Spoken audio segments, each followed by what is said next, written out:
Hey everybody, we're back. All right, so it's time to kick off our inaugural research competition at Pivot 2022.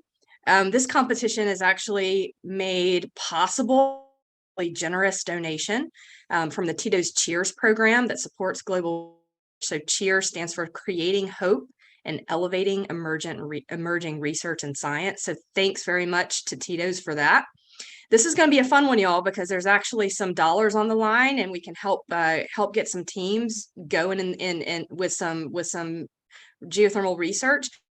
The points of feedback I got when getting off the ground with Geo and trying to help entrepreneurs start startup companies is there's a lot of interest in, in some of the legacy oil and gas research institutions in the world in geothermal, but they didn't have the funding to get students involved in emerging geothermal research. So this competition is hoping that pain point a little and get some teams some funding to get going. So what we'll do here, and this is how this will work, this is audience choice. So the winners for this competition are not chosen by me, my team. They are chosen by you. We had a semifinals round with 10 teams, a lot of entrants, and they were all excellent.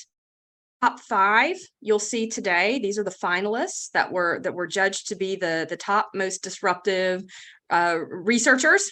It's a really varied field. Going to be fun. We will play their pitches one after the other. Be sure you're writing down the names of the teams because that's how you'll vote at the end. You'll have to know the name, the title, or the entity of the teams that you like. So we'll play the videos and then I'll come back. I'll cue a poll to vote for first place, and then we will do a poll for second place. All right, so without further ado, here are the Pivot 2022 Disruptive Research and Development Competition finalists. Let's go.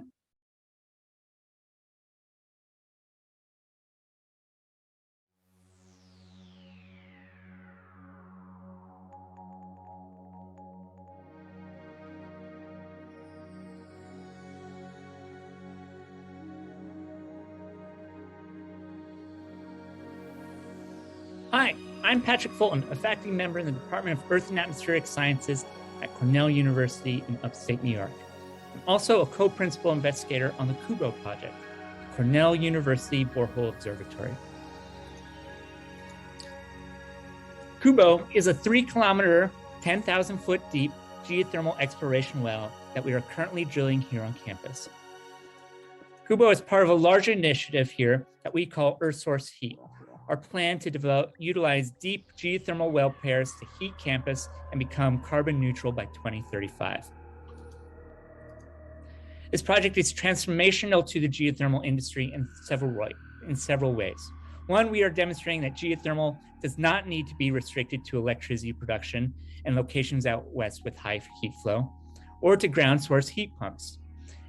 Instead, we hope to expand the marketplace for geothermal by demonstrating how even the old, cold, low porosity rocks of the Northeast can be utilized for deep direct use district heating.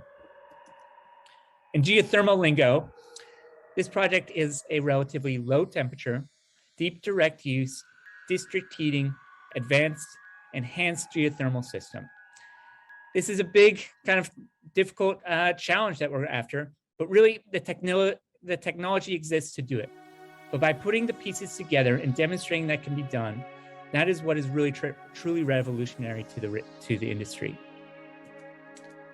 As an academic institution, we are training the next generation of geothermal leaders and broadcasting what we learn here on all fronts to the world.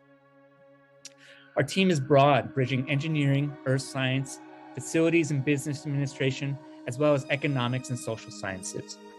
The team is led by the 3 PIs, principal investigators, Jeff Tester, Terry Jordan, and myself, and includes between 50 and 100 others involved in some capacity, both within Cornell and beyond. Our approach with CUBO and our diverse team is needed to tackle the many varied aspects that are necessary to take this from concept to exploration to demonstration and broader adoption across the Northeast. But the big transformational aspect that I'm most proud of is the students.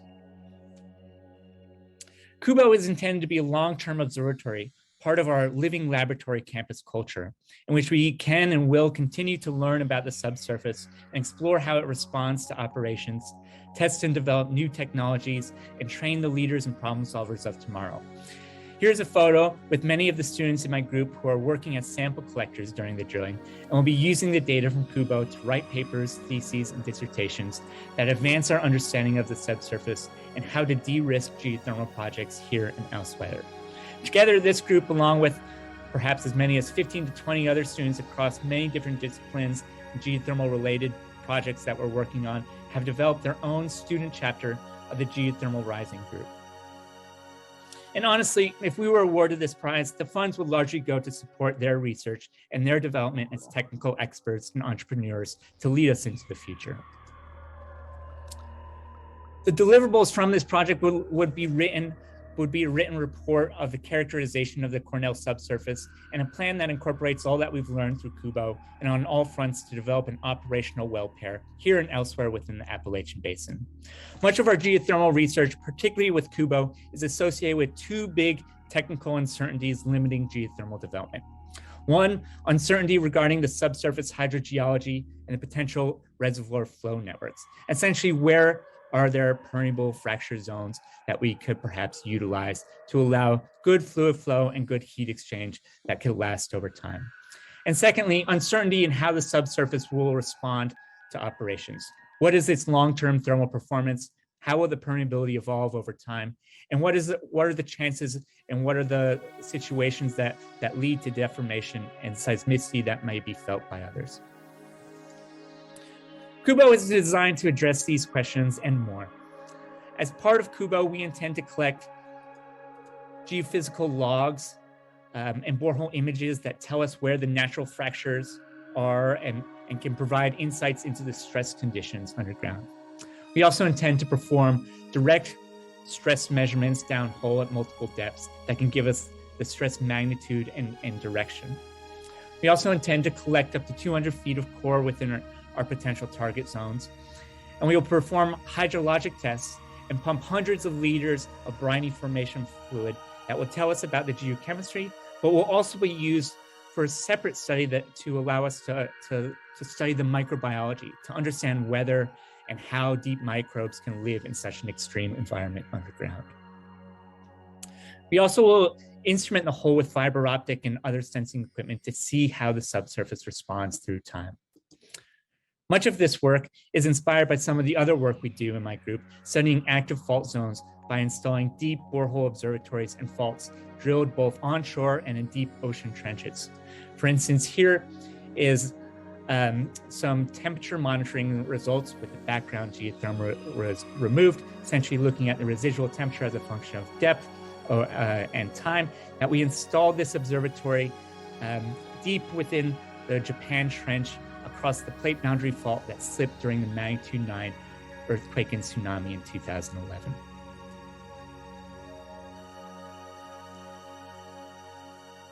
These type of data can tell us a lot about the permeability structure in the subsurface, and we've also created ways that allow us to know things about how advection and permeability change across time. Together, we're all very excited by the potential that Kubo brings, and I appreciate the opportunity to share it with you. Thank you very much.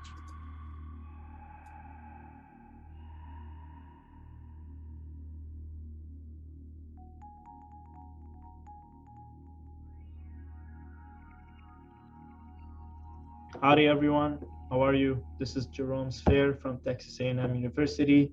It is my huge pleasure to be part of the R&D competition Pivot2022. Big thanks to the organizing committee and greetings to you all. I prepared a couple of slides to introduce myself, the team, and what we plan to achieve with our study. Let me pull that up real quick. There we go. So the title of our study is a sensitivity analysis of a 3D enhanced geothermal system.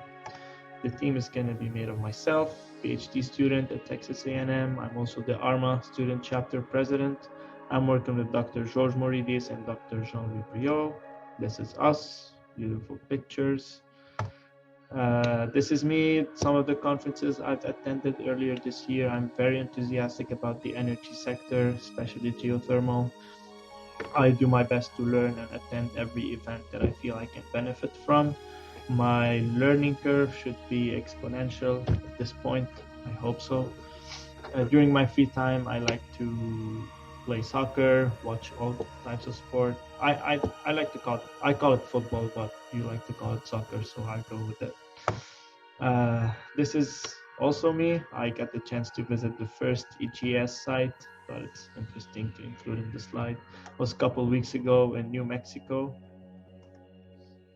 Now, let's get into business. So, we plan to conduct a comprehensive sensitivity analysis of an HES by varying all the parameters that we believe will affect the performance of the system. It could be reservoir properties or operational parameters.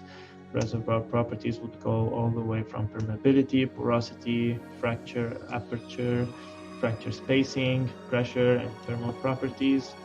Operational parameters would be well spacing, working fluid, and injection rate. We're going to emphasize on working fluid as we're going to be investigating the viability of using supercritical CO2 instead of water. We do know there are some implications in using supercritical CO2. However, we're going to be looking deeply into this because based on previous study, there are some advantages and some disadvantages. So perhaps we'll be able to identify certain reservoir circumstances where supercritical CO2 would be better than water. We're going to be using TUF Plus, real gas brine code, using very, very, very fine 3D grids, taking into account all the processes taking place, no cutting corners. Why such a study is important?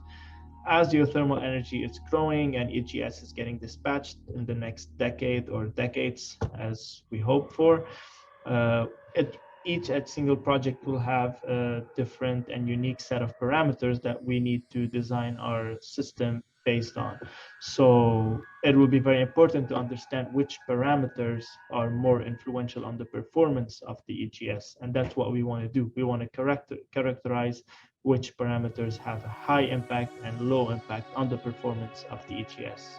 What we want to look into is the heat recovery. So we want to see what set of parameters given certain circumstances will maximize the heat recovery and production lifetime of the system. The lifetime will mainly be governed by the cooling of the rock, or the so-called quenching the fire. As we're injecting this cold fluid and re-injecting, the rock is going to get colder and colder, so this will basically put the limit for the project. As I said, we'll have, after this study, a clear guidance on how productive and efficient the HES can be. By also investigating using the supercritical CO2, we could be achieving a limited to some point CO2 sequestration and saving the water as it's becoming a more important resource day by day. Perhaps develop a set of correlations between the high influence parameters that are affecting the HES. I'm going to show quick examples of what I worked on previously using the T+ RGB code. I'm not going to go into details of the analyses and the science. So the first example is an EGS from 2 horizontal wells. In gray, you can see a 0.02 meters half fracture. I was able to simulate this for 5 years. 3 different cases, varying the pressure and the permeability of the matrix, having low or high permeability. Show you these movies, get your popcorns. So as you can see, after 5 years, we have a significant cooling in the system. Almost halfway through the EGS, we have a 140 degrees C. So, which is not good for a 5-year. If we want a 10-year or 20 years operating EGS, we'll need to understand better which parameters are shortening this lifetime. As you can see, almost a 50% drop over the 5 years lifetime. I'm going to show you also a couple of 2D problems. This is a fracture system. This is the temperature map of a top view cross section of the fractured system. On the left is the matrix, and on the right is the fracture temperature color plot. This is the aqueous phase saturation. As you can see, as we get closer to the production well, we're injecting from the left, bottom left, and producing from the top right. As we get closer to the production well, we're having about 30% gas phase. in the fluid. We're also able to simulate the heterogeneous geology with heterogeneous permeability throughout the system. And that's what the temperature and saturation maps will look like. We're also able to perform a tracer test or tracer analysis to identify the residence time in the system. As you can see, this is the path of the H2S taken over the lifetime of the project. And I guess that's it. Yes. So thank you. I tried to make it as quick as possible. I could go into more details with whoever's interested. There's my email here. Big thanks to you, your time, the organizing committee, and make sure you vote for us. Thank you.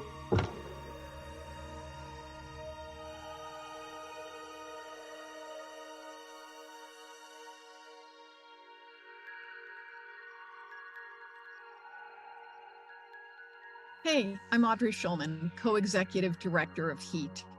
HEET is a nonprofit climate solutions incubator, funded through grants and donations, not through industry. We do research, here is some, and are data-driven.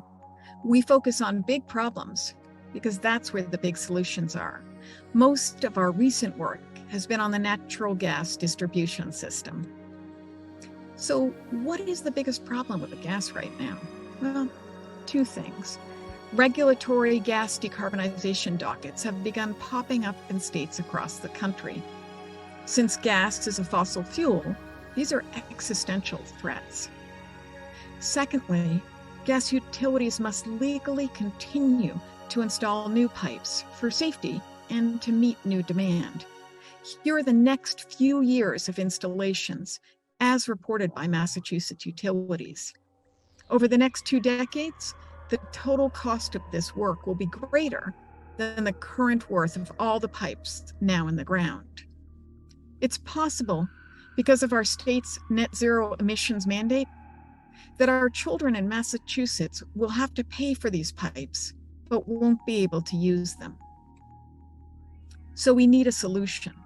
One that can be installed in the utilities right-of-way in the street, serving enough customers to be utility scale. To meet the decarbonization dockets, the technology should be ready now, able to become non-emitting, and deliver service at the same price or less than gas. For both equity and politics, the gas workers should also be able to transition to the new system. To answer this need, in 2017, Zainab Magavi of HEET proposed the NetGeo system, networked ground source heat pumps that can be installed in the street. There are service loops going to each building. There are closed boreholes attached, going down just a few hundred feet.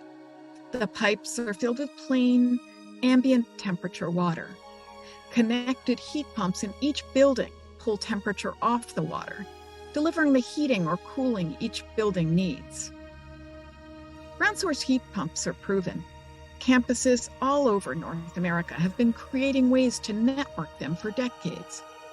NetGeo, incremental innovation, is to have the utilities install it in the street. Since the system only uses electricity, its emissions depend on the fuel mix of the regional electric grid. In general, there's a large reduction immediately.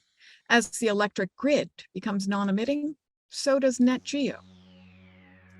According to an economics projection by Applied Economics Clinic, the NetGeo system will have lower energy bills than gas if amortized by utilities in the normal way over the lifetime of the infrastructure.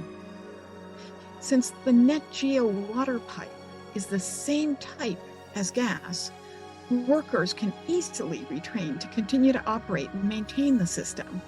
This is one reason why the system has increasing support from labor. So I'm thrilled to say, because of HEET, there are already a few approved installations. This fall, the first gas utility, Eversource, will install a system, a fire station, some schools, over 40 homes. National Grid is approved to install 4 other installations. And our idea is spreading. Outside of Massachusetts, there are scoping studies or installations happening. New York has even passed a law allowing gas utilities to become thermal utilities. So, what's the research on? Design and optimization.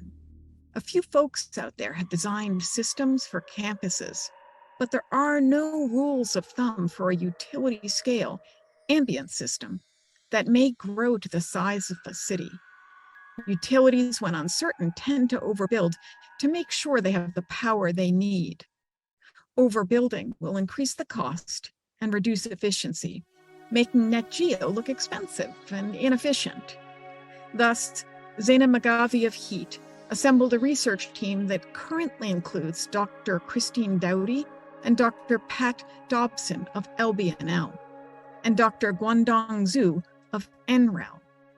These competition funds will help this team create an open source digital twin of the entire system, from buildings to boreholes. They will then use sensors throughout the system to verify and improve the model. That verified model can then be used by gas utilities on every new system, predicting the performance of each new system, helping to optimize the installation and economics. With every new system, it will learn how to deal with different loads, bedrock, weather conditions, and design constraints. It will help guide each installation, ensuring they are designed for peak efficiency. The EverSource installation will start this fall. If we win the competition, the model will be based on that install, then improved with the national grid installations. It will then help guide future installations, improving the economics and efficiency, allowing the industry to scale. If we're successful, all of these gas system installations, not only in Massachusetts, but across the country, could become seed sites for NetGeo to grow out from. Imagine the impact on geothermal. Anyone with the capacity to install boreholes, to do directional drilling, who has a drill rig and knows how to lay pipe, they will be desperately needed. Together, we can create energy independence, moving to a lower cost, renewable energy future. Thank you.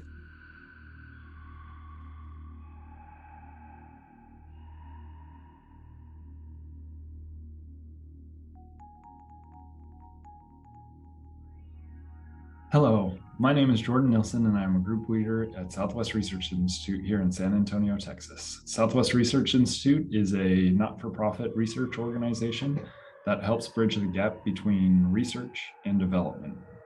And today I'm going to talk to you about testing CO2 mixtures for low-grade geothermal power conversion. Particularly, we're focused on trying to identify how to reduce capital cost and improve efficiency to lower the levelized cost of electricity for low-grade geothermal applications. So low-grade geothermal heat is the most abundant. It's everywhere. It's not location specific, but it suffers from being at lower temperatures and therefore inherently lower efficiencies, increasing costs per megawatt hour. And traditionally, these have been captured using binary plants with organic ranking cycles. Organic ranking cycles have done great at lowering the temperature required to generate power, but they also suffer from the hot heat exchange going through the dome, which creates exergy destruction and has heat exchanger pinch problems, and also makes it hard to adjust for ambient conditions. So here at Southwest Research Institute, we proposed a internally funded project looking at natural convection power cycles. These are great and different from traditional power cycles because they use buoyancy to drive the flow rather than compressors, which reduces parasitic loads and maintenance costs. So think of a thermosiphon like siphoning a car.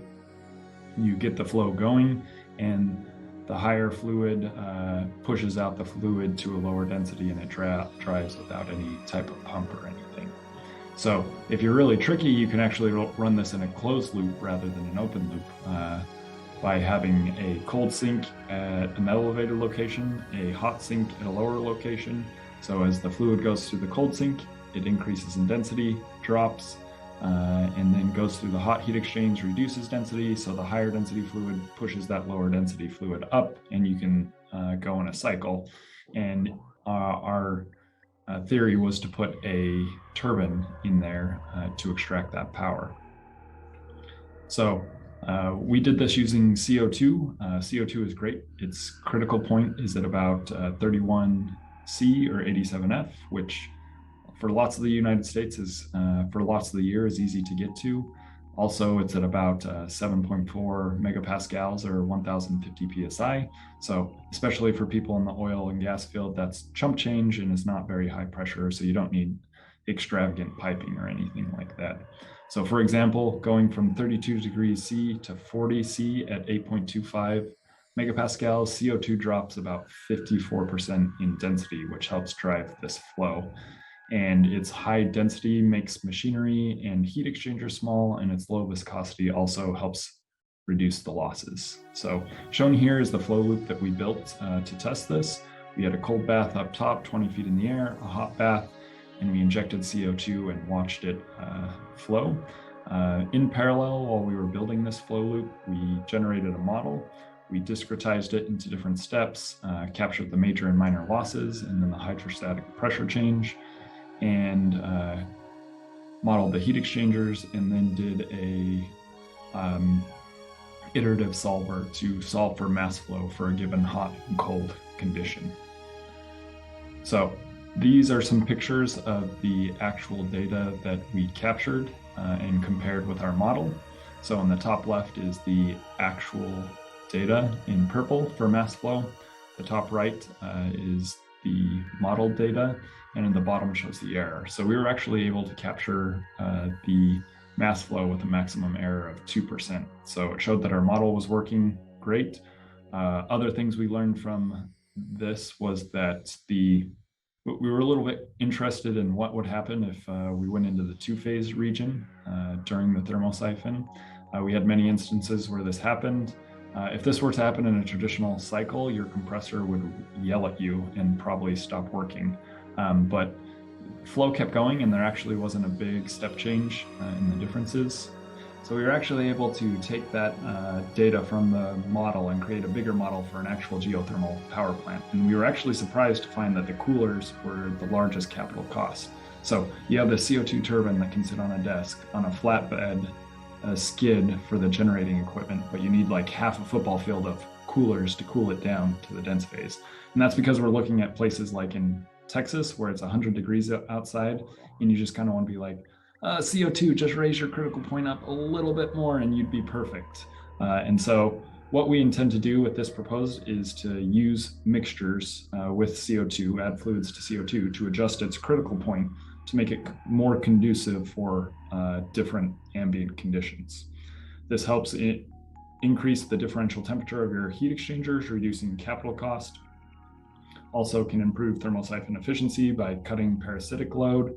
And it also means you can remain fluid and in the dense phase. But particularly from the research side, CO2 already has a high uncertainty near the critical point. So adding mixtures just adds more uncertainty to that, particularly like, does one fluid drop out before the other, etc. And so we want to use this program to kind of answer those research questions. And so what we would do is we'd use our flow loop that we already have. We'd first kind of cast a wide net and trying to determine what fluid mixtures would be beneficial, considering cost, efficiency, etc. We would then down select to the ones that we'd actually like to test. We would test them, compare them to our model, and then use that updated model with the mixtures into our current large geothermal model and show how it would improve the LCOE. So at the end, you would get the test data, you would get more certainty on these mixtures near the critical point, and a recommendation for different fluid mixtures. So again, thank you so much for listening today. We're excited to hopefully move this research on, and look forward to hearing from you guys. Thank you very much. Bye.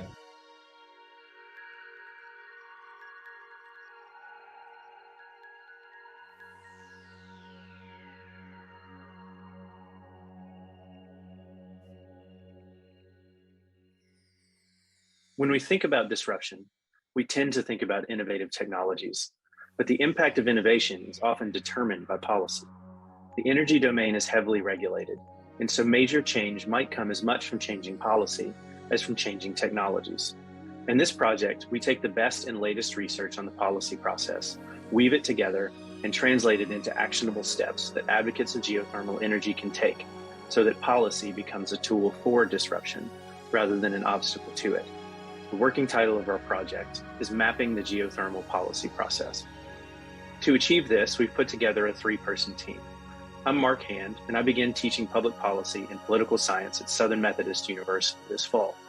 Sandeep Paul at the LBJ School is a graduate research assistant with the Planet Texas 2050 project at the University of Texas at Austin.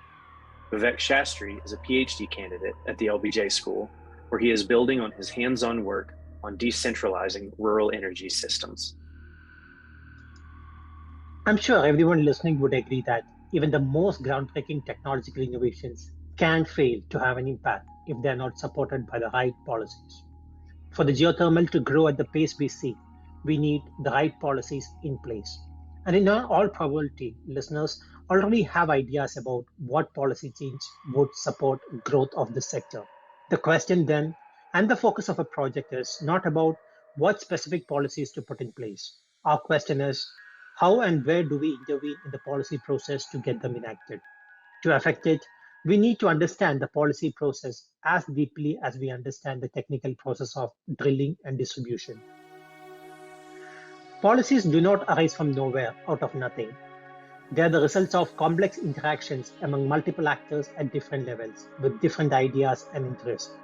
As you might suspect, there are many competing scholarly theories about how policy is made. They are extremely useful, and they focus our attention on questions such as, who are the main actors set to influence the policy? What coalitions do they form? How do they frame the problem or manipulate the policy agenda to advance their cause? Which ones are acting out of self-interest when versus consideration for the common good? And what leads to policy breakthrough? The different theories policy scholars have are extremely useful, but in our research, we have found each to have their blind spots.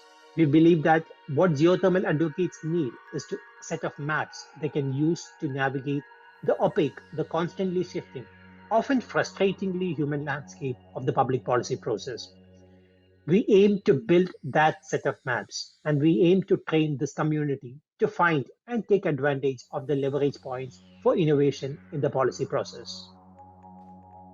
If we are fortunate enough to win this competition, we'll come back to Pivot 2023 with 3 deliverables in hand, which we think of as the foundation, the translation, and the application of this work. Ranging from the most theoretical to the most practically applicable, they are, number 1, the foundation. We will use theories of the policy process to unpack how some states in the United States were able to incentivize and incorporate geothermal into their energy mix, and some could not. For instance, geothermal has long been pinned as the great untapped source of energy for Texas. After an initial wave of interest in the 70s and 80s, geothermal largely disappeared from Texans' agenda. There's not a single geothermal plant operational in Texas today, while in the same time, California and Nevada built dozens. Why did geothermal gain ground in California and Nevada and not in Texas? The answer to this question is as much a matter of policy choices as it is about technological advances. Theories of the policy process help us develop expectations about how certain policy choices can come to force depending on the interests, ideas, and institutions. We will trace the comparative development of geothermal policies in California and Nevada using data from bills, hearings, press releases, and other documents. We will then apply theories of the policy process to map how these policies came into force in these 2 states. These narratives can give us insight into the possible pathways for geothermal policies to develop in other states like Texas. Our foundational deliverable will be a peer-reviewed research paper that offers a systematic analysis of these policy processes. Our second deliverable will be a translation. We're not just interested in history here. We want to know how it might be applicable today in states like Texas. Our second product will translate what we learn about the successes and failures of policy policymakers in other states into a white paper educating advocates about these different maps of the policymaking process and where advocates can use them to find leverage points in any policy system. Number 3, the application. We want our research to be part of shaping this community into an active force in enabling geothermal policy. To that end, our third deliverable, we hope to work with the organizers of Pivot 2023 to design a session helping you, the experts in this field, wade confidently into the complex system of public policy and bend it to the support of geothermal energy. Geothermal energy is already on its way to being a disruptive force, changing energy systems and mitigating climate change. For it to hit its full potential, we do need all hands on deck. We need new technologies, new ventures, new financing mechanisms, but we also need new policies. The tools we build in the next year will help geothermal advocates make that happen. To the Pivot 2022 team, thank you for considering our application and for all of your hard work.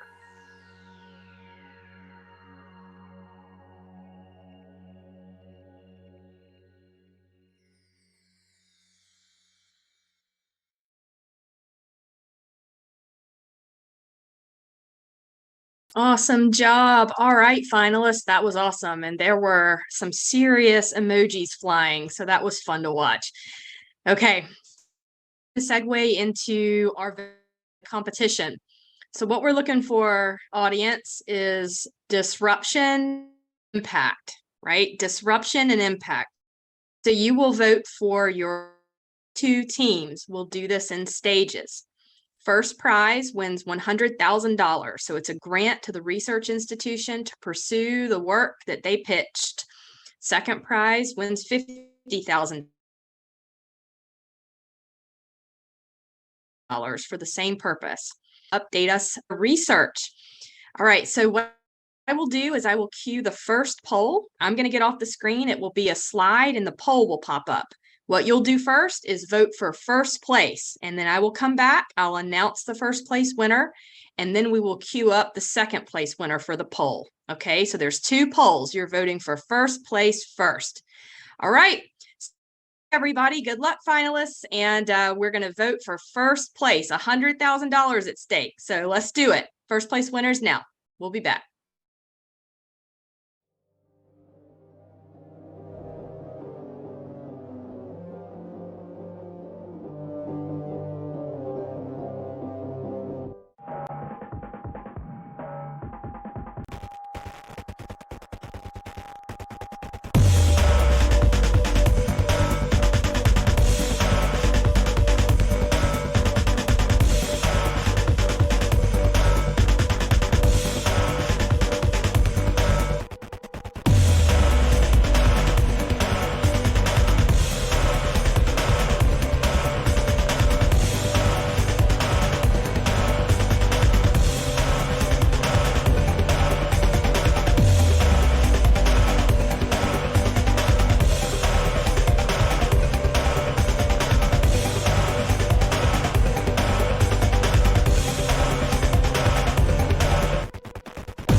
Okay, everybody. So we have some results.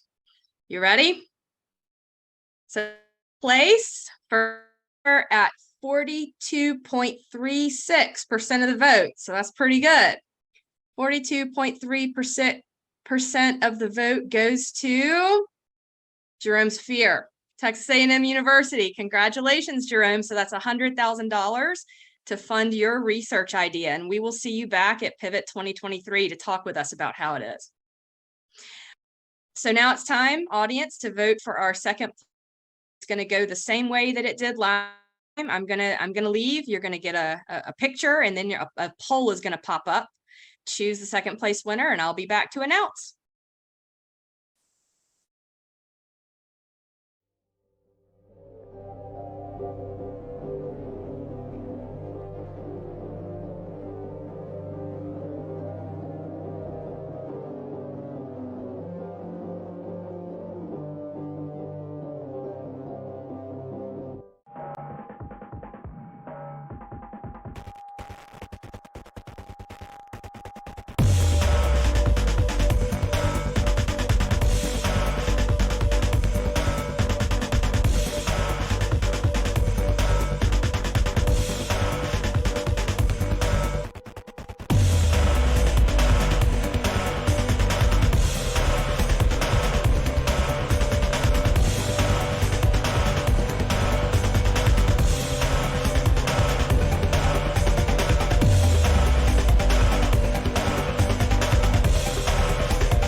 All right, we're back. So we have a second place winner, and this one was divided very, very close, but we do have a winner. So at 29.22% of the vote, it's HEET. It's Audrey Schulman. So congratulations, Audrey Schulman and HEET. That's $50,000 to pursue your research idea, and we will see you back at Pivot 2023 to talk about it. So awesome. Thanks, everybody. This was a lot of fun. So we'll do it again next. And if you've got a research idea, let's hear it. Look out for the look out for the announcement to enter next year. This one had a lot of awesome entries. So let's double down and make it bigger next year. All right. So stay tuned for the next session, and congratulations to all the winners. Bye.